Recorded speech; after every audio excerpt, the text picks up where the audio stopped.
adjusting, obviously having to kind of do it maybe in a little bit of a different way, but just those first few months coming over from JMU and maybe what was comfortable with the staff for you and what you had to kind of relearn or get used to.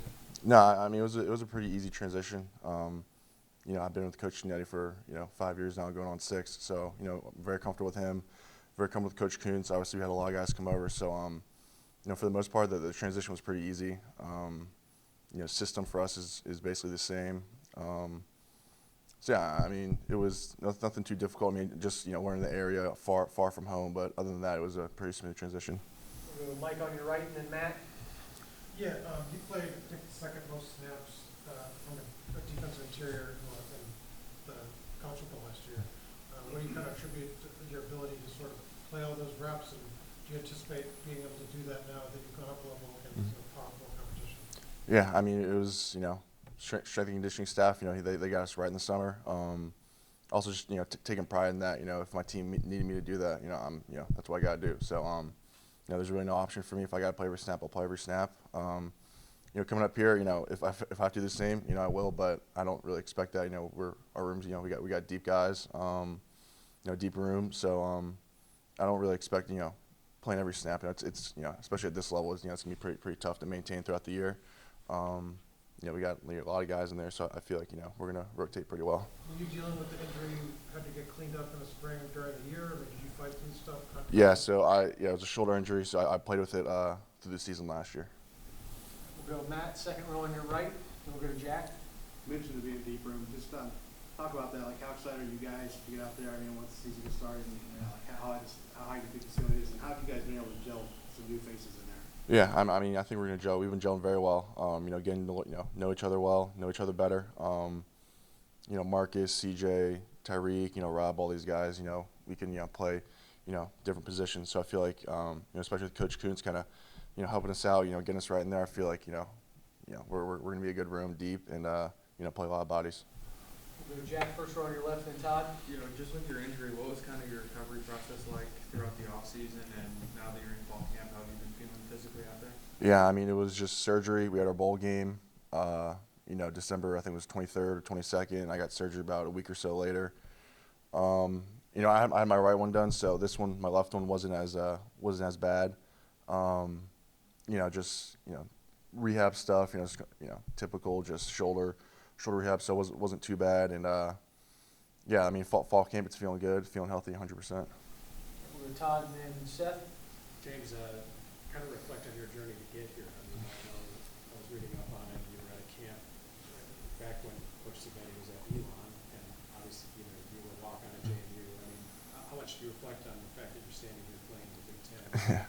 And what's that journey been like for you since Yeah, I mean, if you would have told me, I'd be standing here, 5-6 years ago, I would have told you you're crazy. It's been an awesome journey so far. Something I'll always remember, always take a lot of pride in, being able to walk on.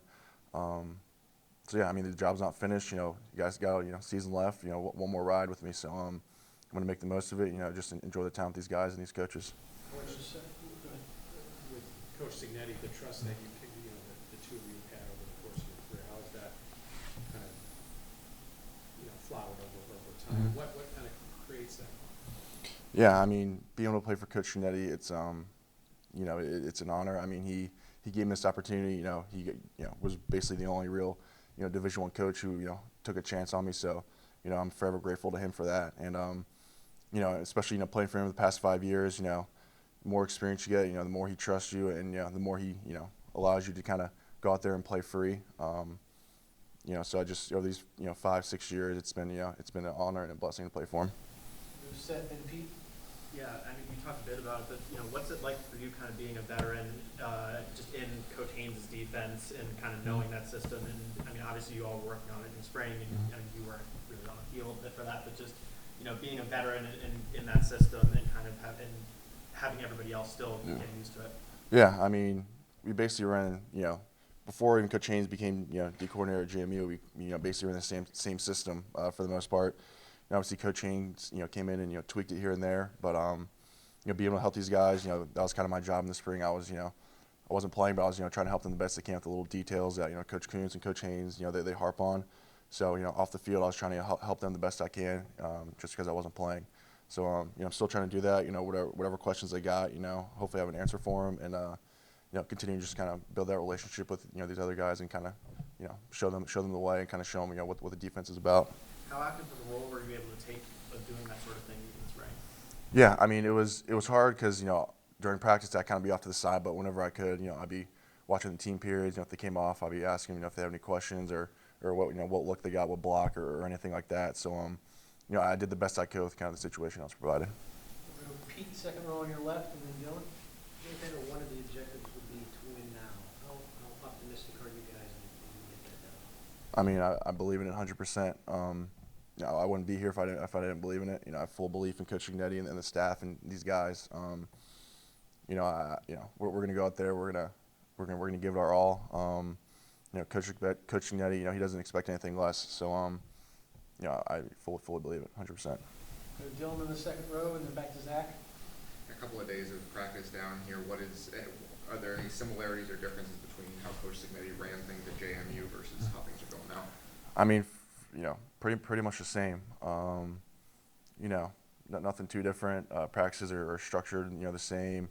There really hasn't been anything. It's been kind of the same, in terms of practice style and stuff like that. From JMU to here. We'll go Zach on your right, and then we'll finish up with Mike. Somebody you obviously worked with, I know, at James Madison, those defensive lines were really disruptive. Just what's his approach? What kind of works in terms of the way he coaches, those positions to be within that defense, Yeah. So disruptive, so productive. He's big on verticality, get in the backfield, playing free. He doesn't really put too many limitations on us, which is good as a defensive lineman. I don't want to be in there thinking, what happens if this happens, certain blocks. So he lets us play free. He lets us play kind of open, vertical, up the field, which is a dream as a defensive lineman. We'll finish up with Mike on your right. Yeah, I know you had a chance to work with him in the summer, and obviously at both practices now with CJ West playing next to somebody with that size. How does that help you and open up your game? And what have you seen from him kind of over the last couple of months as he's joined the team? Yeah, I mean, he's a beast. He's fitting well. I've gotten to know him pretty well. Great guy, great player through his first couple of practices. So, having that guy next to you, makes my job easy. He draws a lot of attention. Big guy in there, holds double teams well, all that type of stuff. So, being able to play next to a guy like that, is something you want as a defensive lineman. And you talked about your journey, kind of, Kurt was really coaching off you because one now a chance to jump up a level. How much does that motivate you? I mean, I know you had a good game against Louisville in your career, but you played some Power 4 competition, but what does it mean to you to kind of be at this stage and have a chance to prove yourself even more? Yeah, I mean, it's a dream come true. I mean, as a little kid, you grow up, watching these types of games, playing Ohio State, playing Michigan, playing Big Ten football. So being able to get an opportunity like this, it's, once in a lifetime, I hope to make the most of it.